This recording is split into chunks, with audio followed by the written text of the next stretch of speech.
Merab Dvalishvili versus Peter Yan 2, the rematch. This is one of the best fights of 2025.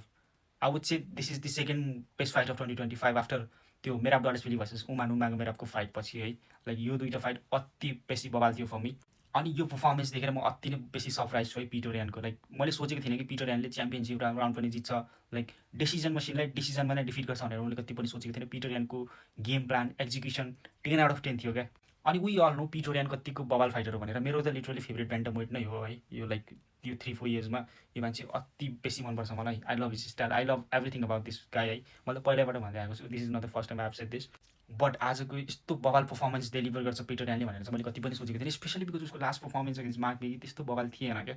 But आजको performance bro one of the best performance of all time भन्छु म त अनि Merab डलसफिली shed that कि उसलाई entertaining fight deliver गर्न थियो for the fans so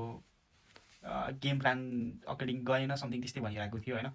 which I highly respect but at the same time 29 टेकडाउनमा 27वटा टेकडाउन स्टप हानिदिएको छ पिटर यानले लाइक पिटर यानसँग अन फिटमा एक्सचेन्ज गर्नु पाएको कुनै अप्सन पनि थिएन कि मेरा डलसफिलीले अनि जुन टाइपको उसले त्यो इन्टेन्स प्रेसर त्यो पेस पुस गर्छ नि लेटर च्याम्पियनसिप राउन्डमा त्यो आज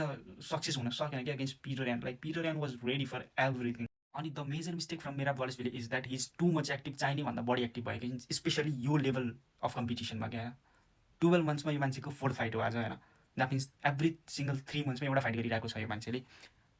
every month after month every single time fight camp छ होइन च्याम्पियनसिप फाइट छ एभ्री सिङ्गल टाइम अनि धेरै नै वेट कट गर्छ मेरा डलसफिलीले लाइक उसको वेट कट हेर्ने भने अति नै डिहाइड्रेटेड भएको हुन्छ ऊ ट्रेडिसनल टाइपले वेट कट गर्छ मेरा डलसफिलीले अनि that takes a lot of toll on your body क्या जति नै इन्भेन्सिबल भयो doesn't matter if you are the machine but बडीलाई एफेक्ट त गर्छ especially because is already 35 years old होइन अनि यही सेम सिचुएसन लास्ट टाइम आरडिआरलाई पनि भएको थियो अगेन्स्ट ब्रान्डन एलेनको फाइटमा we also he quit 4th राउन्डमा उसको बडीले सकेन क्या बिकज त्यति धेरै वेट कट हानिराखेको हुन्छ camp after camp no rest body active भयो भने like your body has to suffer क्या अनि congratulations to Petr Yan I absolutely love this guy I love his style अनि धेरै नै टाइम लाग्यो फेरि च्याम्पियन हुन a lot of failures a lot of setbacks है but it was all worth it master class नै drop हाने क्या पिटर यानले आज आई लभ दिस गाई अनि Merab Dvalishvili this guy is an absolute legend the good of this division है one of the best to ever do it absolute warrior come back stronger than ever I think you can again become champion who knows